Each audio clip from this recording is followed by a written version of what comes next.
नमस्कार, मैं नीरज कुमार आप सभी साथियों का अपने यूट्यूब चैनल भूमि जानकार अमीन में स्वागत करता हूं। आज हम आप लोगों को बताएंगे एक बहुत ही इम्पोर्टेंट जानकारी के बारे में, केस डोजियर निकालने के बारे में। किसी भी जगह पे अगर आपका केस है एडीएम की यहाँ, डीसीएलआर की यहाँ, एसडीएम की यहाँ, तो आप सभी जान रहे हैं कि मेरा चैनल भूमि संबंधित जानकारी के लिए है। तो भूमि संबंधित हर जानकारी आप सभी के लिए लाता रहता हूँ। तो आइए सर्च करते हैं। सबसे पहले क्रोम खोलकर आप लोगों को सर्च करना होगा भू अभिलेख, भू अभिलेख पोर्टल बिहार। तो देखिए हम पहले सर्च किए हैं तो ये ऑप्शन खुल गया, भू अभिलेख पोर्टल बिहार। और इस पे हम क्लिक कर देते हैं। तो इससे पहले आप सभी को मैं बता दूं कि ये जो पोर्टल है इस पे रजिस्ट्रेशन करना पड़ता है। तो रजिस्ट्रेशन अगर आप लोग नहीं किए हुए हैं तो रजिस्ट्रेशन कर लीजिएगा। रजिस्ट्रेशन करते वक्त आपका आधार नंबर लगेगा, एड्रेस लगेगा, ईमेल आईडी लगेगा और नाम पता भरने के बाद ओटीपी आएगा। ओटीपी अंतिम सबमिट कर दीजिएगा तो आप सभी के लिए वो खुल जाएगा। उसके बाद रजिस्ट्रेशन होने के बाद मोबाइल नंबर डालिएगा। मोबाइल नंबर डालने के बाद लॉगिन कीजिएगा। लॉगिन करने के बाद ओटीपी आएगा, ओटीपी से खुल जाएगा। पासवर्ड के रूप में ओटीपी यूज होगा, उसके बाद खुल जाएगा। तो जिसे हम पासवर्ड डाल दिए हैं, खुल गया ये। क्योंकि जस्ट पहले हम खोले थे इसलिए वेबसाइट चेक करने के लिए, ताकि फास्ट चल रहा है कि नहीं। तो खुल गया था, इसी वजह से अभी खुला हुआ है। तो इसमें बहुत सारे चीज़ों का कागजात है, जैसे 2013 का अधिनियम 1894 का, जिसे पहले सरकार अर्जित करती थी किसी परियोजना के लिए तो 1894 के धारा से करती थी, अब 2013 के धारा से करती है। आरएस सर्वे खतियान ओरिजिनल जो है, और जमाबंदी पंजी, बहुत सारे डॉक्यूमेंट है। इसमें एक केस डोजियर का भी ऑप्शन सबसे नीचे स्क्रॉल कीजिएगा तो यहाँ पे मिलेगा। केस डोजियर का मतलब होता है केस संबंधित फाइल, और उसमें बहुत सारा जानकारी ये रहेगा। ये रहा। तो अगर मान लीजिए एडीएम के यहाँ चाहे कहीं भी आपका केस है तो उस केस का स्टेटस के साथ साथ पूरा जानकारी ले सकते हैं। तो देखिए यहाँ पे हम क्लिक करते हैं, क्लिक किए, खुल गया।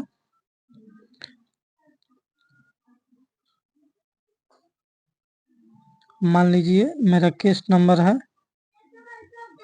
20, खोल दिए, और साल है 23-24 का।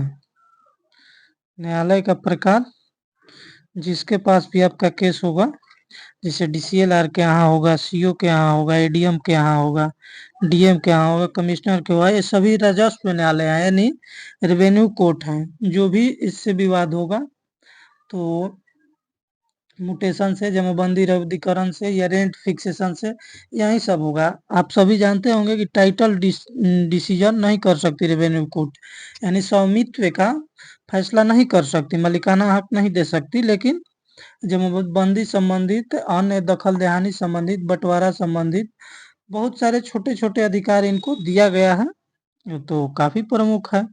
तो एडीएम कोर्ट मान लीजिए हम यहाँ पे, मेरा ये केस है, हम एडीएम कोर्ट सेलेक्ट कर दिए। उसके बाद जिला सेलेक्ट कर दीजिए। आपका जो भी जिला होगा अपना सेलेक्ट कर लीजिएगा, चाहे जहाँ भी आपका केस होगा। अब ये ना कि यहीं वाला कीजिएगा, ऐसा नहीं करना है। सेलेक्ट कर दिए, न्यायालय का नाम एडीएम भोजपुर, खुल गया। एक्ट चुने, तो देखिए आपका जिस भी एक्ट पे केस होगा उस एक्ट के हिसाब से आप चयनित कीजिएगा। जैसे मान लीजिए कि आपका जमाबंदी रद्दीकरण के लिए एक बहुत ही मुख्य चीज होता है जमाबंदी रद्दीकरण। अगर कोई आपके जमीन पे गलत जमाबंदी कायम करा लिया है तो उसके रद्द करने के लिए एडीएम का अधिकार होता है कि वो रद्द कर सकता है। अगर एडीएम ना कर पाए तो डीएम के यहाँ अपील कीजिए, डीएम भी ना कर पाए तो कमिश्नर के यहाँ अपील कीजिए। ये सब विभिन्न प्रकार के अधिकार होते हैं आपके अपील के, लेकिन मैक्सिमम एडीएम मैक्सिमम केस में कर देते हैं। नहीं तो टाइटल का मामला होता है तो वो लिख कर दे देते हैं। उसके बाद सिविल कोर्ट में टाइटल सूट के लिए आप जाइएगा, वहां से हाई कोर्ट जाइएगा, सुप्रीम कोर्ट तक वो प्रोसेस है। तो हमारा मान लीजिए कि ये जमाबंदी रद्दीकरण के लिए केस है, या भू दानियाग समिति, इस पे मैं वीडियो बनाया हूँ। और भू हदबंदी, ये एक लिमिटेशन एक्ट था कि इतना से ज्यादा आप जमीन नहीं रख सकते हैं। ये विनोबा भावे द्वारा एक आंदोलन चलाया गया था, दान में जमीन ले रहे थे। धार्मिक अपीलवाद, लगान रेस्तारावाद, यानी लगान में ज्यादा हो गया है तो कमी करने के लिए।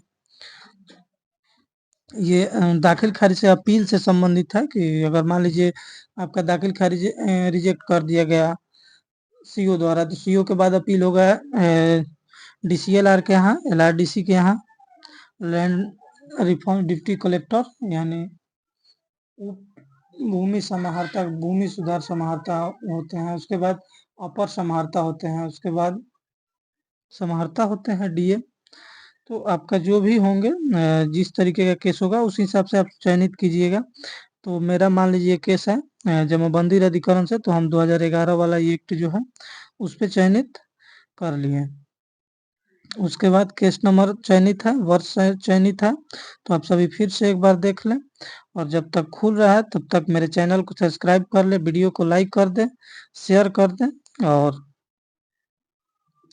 भूमि संबंधित हर जानकारी के लिए आप मेरे व्हाट्सएप पे भेज सकते हैं। जिसे मान के चलिए कि आप म्यूटेशन पे अभी चल रहा है वीडियो, म्यूटेशन संबंधित किसी भी प्रकार के आप सभी के पास क्वेश्चन हो तो आप सब मेरे व्हाट्सएप पे भेज दीजिए। मेरा व्हाट्सएप नंबर है 8873461436। अभी हर संडे को मैं उस पे वीडियो बनाऊंगा क्वेश्चन आंसर के रूप में, जो भी मान के चलिए कि होगा उसका निवारण उसको बताऊंगा। और उसके बाद पर डे एक एक टाइप का वीडियो डालता रहता हूँ भूमि ये म्यूटेशन संबंधित। म्यूटेशन एक्ट के बाद हम लोग बीटी एक्ट, अन्य बहुत सारे जो एक्ट हैं उस सभी पे पार्ट बाय पार्ट करके वीडियो बनाते जाएंगे। अब एक बार हर चीज को तो उठा नहीं सकते हैं। तो आइए इसके आगे बढ़ते हैं। ये खुल गया हम लोगों का, तो देखिए यहाँ पे खुल गया case number 2023, date first hearing का 25 अक्टूबर। पिटिशनर नेम यानी केस करने वाला का name petitioner and advocate, respondent name,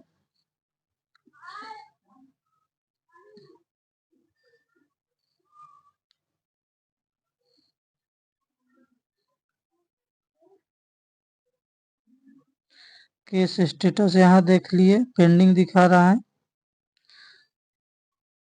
इसके आगे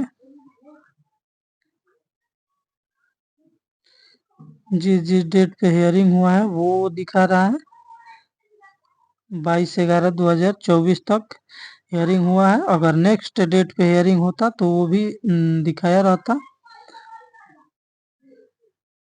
फाइल उपलब्ध नहीं है इस केस का। किसी किसी केस में पूरा फाइल जो भी लगा रहेगा आपको मिल जाएगा।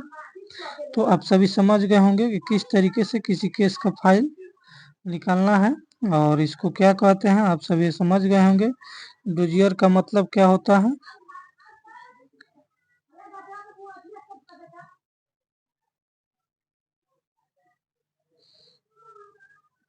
केस डोजियर इसी को कहते हैं। उसमें पूरा फाइल भी रहता है, हालांकि इसमें पूरा फाइल नहीं था। और उस फाइल में ये रहता है कि किस प्रकार से धारा 13 के तहत जमाबंदी रद्दीकरण के लिए अपील दायर किया जाता है, वो पूरा आवेदन भी रहता है। इस डोजियर में तो नहीं दिखा रहा है, लेकिन मैं आप सभी के लिए इस पे एक और वीडियो बना दूंगा, उसमें पूरा फाइल दे दूंगा। अगर किसी को इस टॉपिक पे भी जरूरत हो जमाबंदी रद्दीकरण के लिए, केस करने के लिए, तो हमसे सलाह ले सकते हैं, चाहे व्हाट्सएप पे क्वेश्चन कर सकते हैं। तो चैनल को सब्सक्राइब करें, वीडियो को लाइक करें, शेयर करें। आप सभी का बहुत सपोर्ट के कारण चैनल भी मोनेटाइज हो गया है, अर्निंग स्टार्ट हो गया है। इसके लिए बहुत बहुत आप सभी को धन्यवाद।